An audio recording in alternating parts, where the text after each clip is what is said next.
அஸ்ஸலாமு அலைக்கும். Hi friends, எல்லோரும் எப்படி இருக்கீங்க? அல்ஹம்துலில்லாஹ் நாங்கள் எல்லோரும் நல்லாயிருக்கோம். இன்றைக்கி வீடியோவில் வந்து ஒரு அவுட்டிங் vlog தான் பார்க்க போகிறோம். இது வந்து ஒன் டே அவுட்டிங் இல்லை, நாள் ஸ்டே பண்ணிவிட்டு நெக்ஸ்ட் டே தான் அவுட்டிங் கிளம்ப போகிறோம். சாட்டர்டே நைட் அன்னைக்குனே பேக்லாம் பேக் பண்ணிவிட்டு வீட்டை விட்டு கிளம்பிட்டோம். பிள்ளைங்க எல்லாத்துக்குமே ஒரே மாதிரி ட்ரெஸ் வந்து டிசைட் பண்ணி போட்டிருந்தோம். பிளாக் கலர் ட்ரெஸ் தான் எல்லாருமே போட்டிருந்தாங்க. பார்க்குறதுக்கே ஒத்துமையாக யூனிட்டியாக இருந்துச்சா, ஸோ கொஞ்சம் ஃபோட்டோஸ் வீடியோஸ்லாம் எடுத்துக்கிட்டேன்.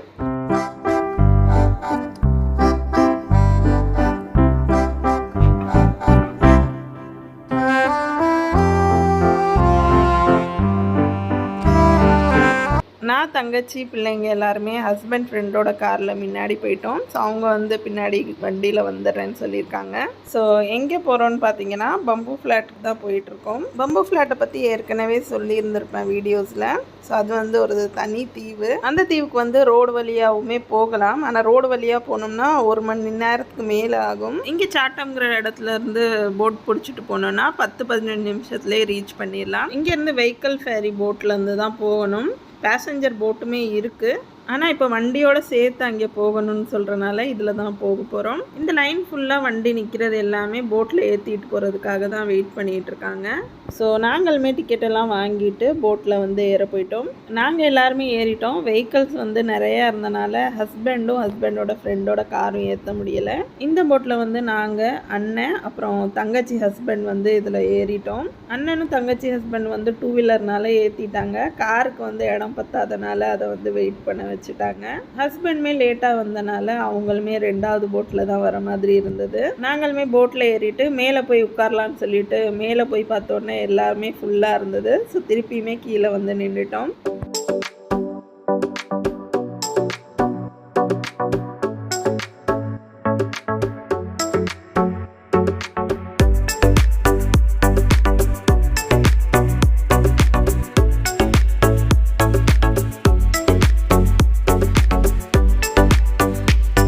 ஒரு 10-15 மினிட்ஸ்லேயே பம்பு ஃப்ளாட் வந்து ரீச் பண்ணிட்டோம். அங்கே போய் இறங்கிட்டு எல்லாருமே டீ காஃபி ஆர்டர் பண்ணி தான் வாங்கி குடிச்சிட்டு இருந்தோம். ஸோ அப்போவே ஹஸ்பண்டுமே 2வது போட்டில் வந்துட்டாங்க. டீ காஃபி எல்லாம் குடிச்சு முடிச்சதுக்கப்புறம் அங்கேருந்து ஹோட்டலுக்கு கிளம்பியாச்சு. இங்கேருந்து ஹஸ்பண்ட் கூட 2 வீலர்லேயே போயிட்டேன். போகும்போது அந்த பக்கம் இருக்கிற தீவுகளெல்லாம் லைட் எரியறதை பார்க்கும்போதே ரொம்ப அழகாக இருந்துச்சு. ஸோ இங்கேருந்து ஒரு 10-15 மினிட்ஸ்லேயே ஹோட்டலுக்குமே ரீச் பண்ணிட்டோம்.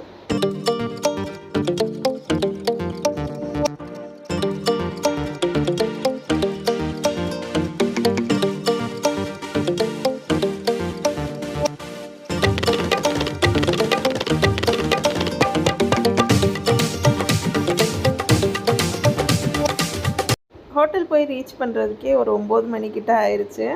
ரிசப்ஷன்லேருந்து ரூம் கீஸ்லாம் வாங்குறதுக்கு ஒரு 10 மினிட்ஸ் கிட்ட ஆச்சு. ஸோ பிள்ளைங்கலாம் கீழே விளாண்டுட்டு இருந்தாங்க. ஸோ இவ்வளோ நேரம் எங்கே போகிறோன்னு சொல்லிட்டு அவங்கள்ட்ட சொல்லலை. இங்கே நாங்கள் ஸ்டே பண்ணியிருக்க இடத்துக்கு பக்கத்துலேயே ஒரு ஃபால்ஸ் இருக்குது. ஸோ அங்கே குளிக்கலான்னு சொல்லிட்டு தான் இங்கே வந்திருக்கோம். நெக்ஸ்ட் டே வீட்டை விட்டு கிளம்புனோன்னா பிள்ளைங்களெல்லாம் ரெடி ஆக்கிட்டு இவ்வளோ சீக்கிரம் வந்து நம்ம கிளம்பவே முடியாது. அதே மாதிரி போட் பிடிச்சிட்டு வர்றது முன்ன பின்னையும் இருக்கும். போட் மிஸ் பண்ணிட்டோன்னா லேட் ஆயிரும்னு சொல்லிட்டு நாளே கிளம்பி வந்திருக்கோம். ஸோ நாங்கள் ஸ்டே பண்ணியிருந்த ஹோட்டலோட சின்னதாக ஒரு ரூம் டூர் பார்த்துடலாம். ரொம்ப பெரிய ரூம்லாம் இல்லை, ஜஸ்ட்டு நடுவில் ஒரு பெட் இருந்தது. இந்த பக்கம் ஒரு வார்ட்ரூம் மாதிரி வச்சுருந்தாங்க. பக்கத்தில் ட்ரெஸ்ஸிங் டேபிளுக்கு கண்ணாடி வச்சுருந்தாங்க. அப்புறம் ஒரு டிவி இருந்துச்சு. இந்த ரூமோட ஹைலைட்டே பார்த்தீங்கன்னா இந்த ரூமோட பால்கனி தான். வெளியில் பால்கனியில் நின்று பார்த்தோன்னா செம்ம வியூவாக இருந்தது. இங்கே வெளியில் டாக் யார்டில் வந்து கப்பலுமே நின்றுட்டு இருந்தது.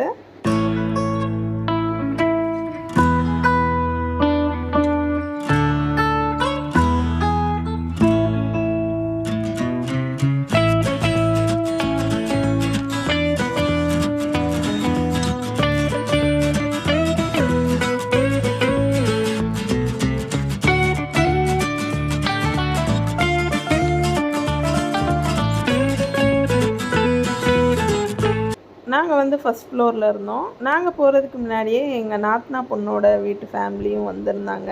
ஸோ எங்களுக்கு முன்னாடியே அவங்க போயிட்டாங்க. ஸோ அவங்க வந்து டாப் ஃப்ளோரில் இருந்தாங்க. ஸோ அங்கே மேலே போயிட்டு அவங்கள்ட்ட கொஞ்சம் நேரம் பேசிக்கிட்டு இருந்துட்டோம். பிள்ளைங்களுமே குட்டி ஜியானோட விளையாட ஆரம்பிச்சிட்டாங்க. ஜியானா குட்டி கீழேயே இறங்க மாட்டேன்ருச்சு. தூக்கி தான் விளையாட சொல்லிகிட்டே இருந்தா. ஸோ சாசியாக தான் தூக்கி வச்சுட்டு விளாண்டுட்டு இருந்தா.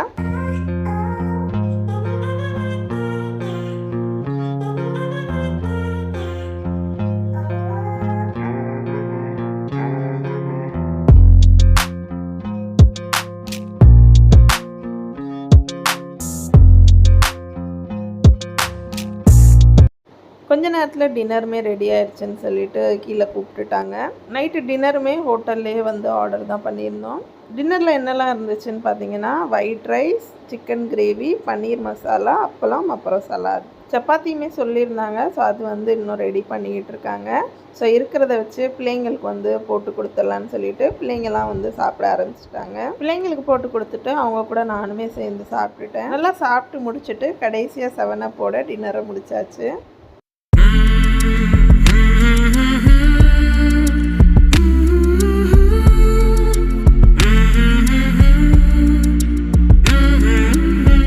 சாப்பிட்டு முடிச்சுட்டு அப்படியே படுக்காமல் பக்கத்தில் ரோட்டில் வந்து ஒரு 10 மினிட்ஸ் கிட்ட வாக் பண்ணிவிட்டு அப்படியே பேசிட்டு போயிட்டு இருந்தோம்.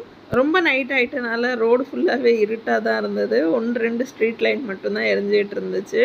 இந்த அமைதியிலே வாக் பண்ணிட்டு போகிறது ரொம்பவே நல்லா இருந்தது. ஒரு 10 மினிட்ஸ் வாக் பண்ணிவிட்டு காலையில் சீக்கிரமாக எழுந்திரிக்கணும்னு சொல்லிட்டு ரூமுக்கு போயிட்டு எல்லாருமே தூங்கிட்டோம். The next day.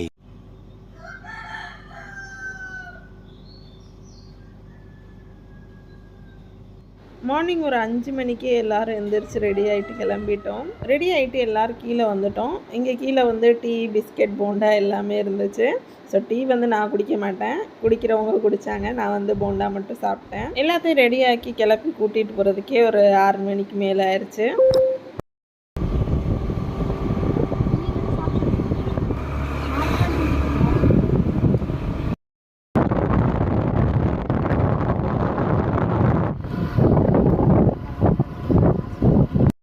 ஒரு 10-15 மினிட்ஸ் கிட்டே வாட்டர் ஃபால்மே ரீச் பண்ணிட்டோம். ஃபால்ஸ் கிட்ட நெருங்கினோடனே ஃபால்ஸ் தெரியலை, ஆனால் ஃபால்ஸோட சவுண்ட் பார்த்தீங்கன்னா கொஞ்சம் கொஞ்சமாக கேட்க ஆரம்பிச்சிச்சு.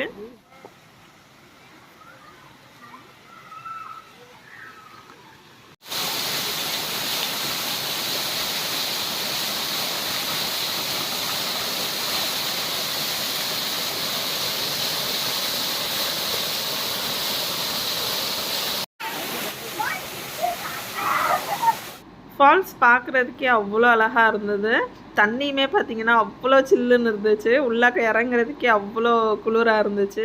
ஃபஸ்ட்டு போனோடனே பிள்ளைங்க தான் ஃபஸ்ட்டு இறங்கினாங்க. என்ன தான் காசு பணம் கொடுத்து நம்ம ஆர்டிஃபிஷியலாக ஸ்விம்மிங் பூலில் குளித்தாலுமே இந்த நேச்சரில் குளிக்கிற மாதிரி ஃபீல் எதுலேயுமே இருக்காது. ஃபால்ஸில் லைட்டாக வெயில் அடித்தோடனே ரெயின்போ வந்து அழகாக தெரிய ஆரம்பிச்சிச்சு. 2-3 ரெயின்போலாம் தெரிஞ்சிச்சு. ஆனால் நான் வீடியோ வந்து பார்த்திங்கன்னா ஒரு ரெயின்போ தெரிகிறப்ப தான் எடுத்திருந்தேன். நேரில் பார்த்ததை விட வீடியோவில் அந்தளவுக்கு கிளியராக இல்லை. நேரில் பார்க்கும்போது அவ்வளோ அழகாக இருந்துச்சு. ஸோ பிள்ளைங்க எல்லாருமே பார்த்திங்கன்னா ரொம்பவே என்ஜாய் பண்ணி விளாண்டாங்க.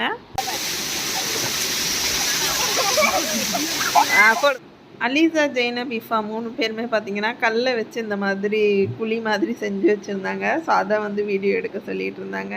ஸோ எல்லோரும் நல்லா என்ஜாய் பண்ணி குளித்து முடிச்சுட்டு பிரேக்ஃபாஸ்ட்டுமே பார்த்திங்கன்னா ஹோட்டல்லேருந்து வந்து கொண்டு வந்துட்டாங்க.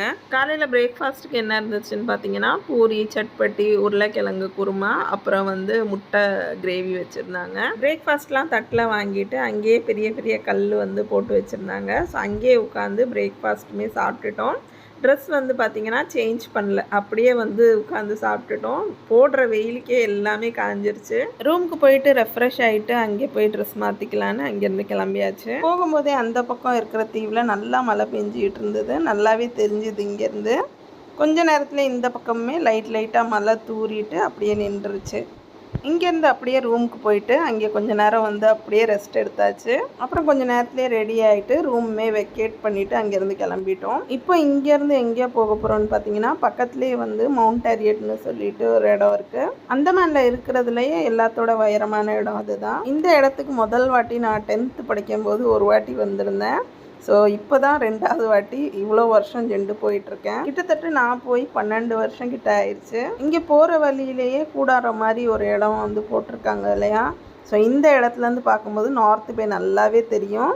ஸோ இங்கே உள்ள ஃபோட்டோவை தான் 20 ரூபா பின்னாடி நோட்டில் வந்து இருக்கும். எல்லாருமே எங்களுக்கு முன்னாடி போயிட்டாங்க. ஸோ அதனால் இங்கே நிப்பாட்டாமல் நாங்களுமே போயிட்டோம். அப்படியே நீங்கள் மவுண்ட் ஹாரியட்லாம் போகணும்னு பிளான் பண்ணிங்கன்னா கண்டிப்பாக கையில் கேஷ் வச்சுக்கோங்க. ஜிபேலாம் அலோவ் பண்ண மாட்டாங்க, கேஷ் பேமெண்ட் ஒன்லின்னு சொல்லிட்டு போட்டிருப்பாங்க. ஏன்னா மேலே போகிறதுக்கு வந்து வண்டிக்கும் நம்மளுக்கும் கேஷ் பே பண்ணுற மாதிரி இருக்கும். எங்கள் 2 பேர்ட்டையுமே கேஷ் வந்து இல்லை. நாங்கள் உள்ளே போயிட்டு ரிட்டர்ன் வரும்போது தரோன்னு சொல்லியும் அவங்க கேட்கல. ஜிபே பண்ணலாமான்னு கேட்டால் ஜிபேயும் பண்ணக்கூடாதுன்னு சொல்லிட்டாங்க. ஸோ ஒரு ஆட்டோக்காரர் தான் எங்களுக்கு வந்து கேஷ் கொடுத்து ஹெல்ப் பண்ணார்.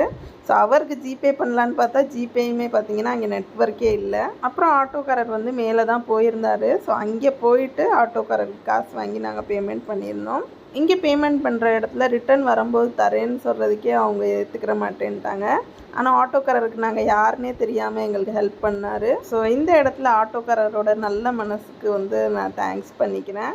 கீழே இருந்து மேலே ஏறும்போது பார்த்திங்கன்னா ஊட்டிலலாம் நம்ம ஏறுவோம் இல்லையா, கொண்ட ஊசி வளைவுன்னெலாம் சொல்லுவாங்க. ஸோ அந்த மாதிரி இருந்தது. அந்த அளவுக்கு பெருசாக இல்லைனாலும் சின்ன சின்னதாக இருந்தது. ஸோ ஒரு வழியாக மவுண்ட் ஹேரியட்டுமே ரீச் பண்ணிட்டோம். இப்போ மவுண்ட் ஹேரியட்டோட பேர் பார்த்திங்கன்னா மாற்றிட்டாங்க. மணிப்பூர் பர்வத் நேஷ்னல் பார்க்னு போட்டிருந்தது. இந்த பேர் எல்லாமே பிரிட்டிஷ் காலத்தில் அவங்க வச்ச பேர். ஸோ இப்போ எல்லாமே ஒன்று ஒன்றா எல்லா இடத்தோட பேரும் மாற்றிட்டாங்க. நாங்கள் இருக்கிற இடத்து பேரையுமே போர்ட் பிளேர்லேருந்து ஸ்ரீ விஜயபுரம்னு மாற்றிருக்காங்க. என்னதான் விதவிதமாக புதுசான பேர் வச்சாலுமே நம்மளுக்கு அந்த பழைய பேர் தான் பிடிச்சிருக்கு. ஸோ நான் வந்து இதை மவுண்ட் ஹேரியட்னு சொல்லிட்டு வீடியோவை கண்டினியூ பண்ணுறேன். மவுண்ட் ஹேரியட் உள்ளே ரீச் பண்ணோடனே அவ்வளோ அழகாக இருந்துச்சு. நான் 10ஆவதுல வந்தப்போ இங்கே ஒன்றுமே இல்லை, ரோடு இல்லை, ஒன்றும் இல்லை, மலை மாதிரி இருந்தது. மலையில் ஏறி நின்று எல்லா பக்கமும் பார்க்குற மாதிரி தான் இருந்துச்சு. ஆனால் இப்போ வந்து பார்த்திங்கன்னா அவ்வளோ டெவலப் ஆகிருக்கு. நிறையா வந்து இந்த மாதிரி நிக்கோபாரி ஹட் மாதிரி கட்டியிருக்காங்க. அப்புறம் மேலே ஏறி பார்க்குற மாதிரி நிறையா பில்டிங்ஸ் மாதிரி இருக்குது. அப்புறம் இந்த பக்கம் போர்டு மாடி போட்டிருக்கு இல்லையா, ஸோ இங்கேருந்து 2 கிலோமீட்டர் நடந்து போனோன்னா காலாபத்தர் பீச் இருக்குது. அங்கே போனோடனே எங்களுக்கு முன்னாடியே எல்லாருமே போயிருந்தாங்க. ஸோ லஞ்சுமே எல்லாருமே சாப்பிட ஆரம்பிச்சிட்டாங்க. ஸோ நம்மளுமே சாப்பிட்டுட்டு அதுக்கப்புறமா மிச்ச இடத்த சுற்றி பார்க்கலான்னு சொல்லிட்டு சாப்பாடு வாங்கிக்கிட்டோம். சாப்பாடு வந்து கீழே வந்து ஆர்டர் பண்ணி எடுத்துகிட்டு வந்துட்டோம். என்னெல்லாம் இருந்துச்சுன்னு பார்த்தீங்கன்னா மந்தி, மயோனீஸ், அப்புறம் மந்தி சட்னி, அவுச்ச முட்டை, சலாட், அப்பளம்லாம் இருந்துச்சு. மந்தியில் வந்து மந்தி சட்னி மட்டும்தான் நல்லா இருந்துச்சு. சிக்கன் வந்து பார்த்திங்கன்னா ரொம்பவே ரஃப்பாக இருந்துச்சு. ஸோ லஞ்சுமே வாங்கி சாப்பிட்டுட்டு அதுக்கப்புறமா மிச்சம் இருக்கிற இடத்தையும் சுற்றி பார்க்கலான்னு பார்க்க கிளம்பியாச்சு. அந்த நீல வானம், பச்சை பசேர்னு எல்லாம் செடி கொடியெல்லாம் பார்க்கும்போது ரொம்ப நல்லா இருந்துச்சு. அங்கே வந்து எமரால்ட் வியூ பாயிண்ட்னு சொல்லிட்டு ஒரு டவர் மாதிரி கட்டியிருந்தாங்க. ஸோ அங்கே போய் பார்க்கலான்னு மேலே ஏறி போய் பார்த்தோன்னா வியூ பார்த்திங்கன்னா அவ்வளோ அழகாக இருந்துச்சு. எமரால்ட்னா பச்சை கலரில் இருக்கும் இல்லையா, ஸோ கீழே இருக்கிற ஐலண்ட்லாம் பார்த்திங்கன்னா பச்சை பசேர்னு அப்படி எமரால்டு மாதிரி இருக்கனால எமரால்ட் பாயிண்ட் வியூன்னு வச்சுருக்காங்க. அங்கேருந்து வியூ பாயிண்ட் ரொம்பவே அழகாக இருந்துச்சா. ஸோ பிள்ளைங்களெலாம் நிற்க வச்சு கொஞ்சம் ஃபோட்டோஸ் வீடியோஸ்லாம் எடுத்துக்கிட்டோம். இங்கே மவுண்ட் ஹேரியட்டில் பார்த்திங்கன்னா நிறைய அட்டைப்பூச்சி வந்து இருந்தது. அங்கே போர்ட்லேயுமே போட்டிருந்துச்சு லீச்சஸ் ப்ரோன் ஏரியான்னு சொல்லிட்டு. இது கடிக்கிறதே தெரியாது, ஆனால் ரத்தத்தை உறிஞ்சிட்டு கீழே விழுந்துடும். ஸோ அவ்வளோ ரத்தம் வந்து எல்லாருக்குமே வந்துருச்சு. மோஸ்ட்லி எல்லாத்தையுமே கடிச்சு வச்சிருச்சு. பார்க்குறதுக்கு இவ்வளோ குட்டியாக நூல் மாதிரி இருக்குது, ஆனால் கடிக்கிறதே தெரியாது. ஸோ அங்கே போனால் அந்த அட்டைப்பூச்சிக்கு தான் கொஞ்சம் பயம். ஸோ அங்கே கீழே ஊஞ்சல்லாம் இருந்துச்சா, பிள்ளைங்களாம் சேர்ந்து ஊஞ்சல்லாம் ஆடினாங்க.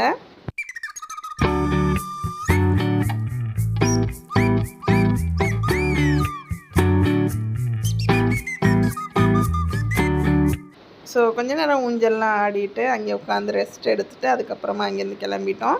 கடைசி அங்கே நிக்கோபாரி ஹட்டில் என்ன தான் இருக்குதுன்னு சொல்லிட்டு மேலே ஏறி போய் பார்த்தோம். நிக்கோபாரிஸ் எல்லாம் இந்த மாதிரி தான் ஹைட்டில் வீடு கட்டுவாங்க.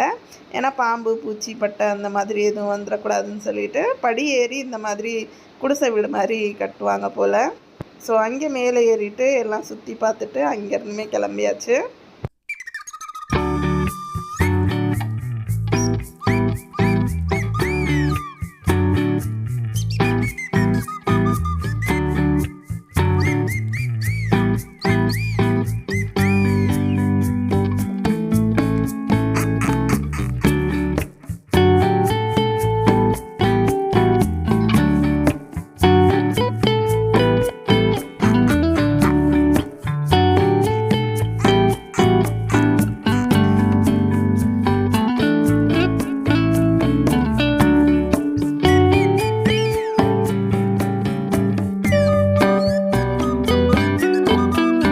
அந்த பக்கம் எமரால்ட் பாயிண்ட் வியூ மாதிரி கட்டியிருந்தாங்க இல்லையா, ஸோ இந்த பக்கம் வந்து நார்த் பே வியூ பாயிண்ட்னு கட்டியிருக்காங்க.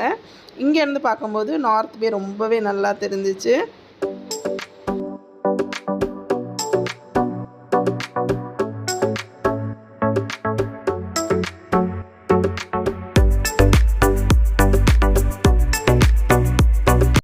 எல்லாம் சுற்றி பார்த்து முடிச்சுட்டு அங்கேருந்து கிளம்பிட்டோம். ஏறும்போது கூட அவ்வளோவா தெரியலை, இறங்கும்போது சல்லுன்னு வலிக்கிட்டு இறங்குற மாதிரி இருந்துச்சு. ஸோ அன்னைக்கு டே வந்து எல்லாருமே நல்லா என்ஜாய் பண்ணோம். எஸ்பெஷலி பிள்ளைங்க ரொம்பவே என்ஜாய் பண்ணாங்க. அதே மாதிரி இதுதான் எங்களோட ஃபஸ்ட் டைம் வீட்டுக்கு பக்கத்துலேயே இந்த மாதிரி ரூம் வாங்கி ஸ்டே பண்ணியிருக்கிறது. ஸோ அவ்வளோதான், இந்த வீடியோ இதோட முடிச்சுக்கிறேன். உங்கள் ஃப்ரெண்ட்ஸ் அண்ட் ஃபேமிலியில் யாராவது சுற்றி பார்க்க போனாங்கன்னா அவங்களுக்கு இந்த வீடியோவை ஷேர் பண்ணுங்கள். வீடியோ பிடிச்சிருந்தா லைக் பண்ணிவிட்டு ஃபஸ்ட் டைம் பார்க்குறீங்கன்னா சப்ஸ்கிரைப் பண்ணிக்கோங்க. இதே மாதிரி இன்னொரு இன்ட்ரெஸ்டிங்கான வீடியோவில் சந்திக்கலாம். பாய்.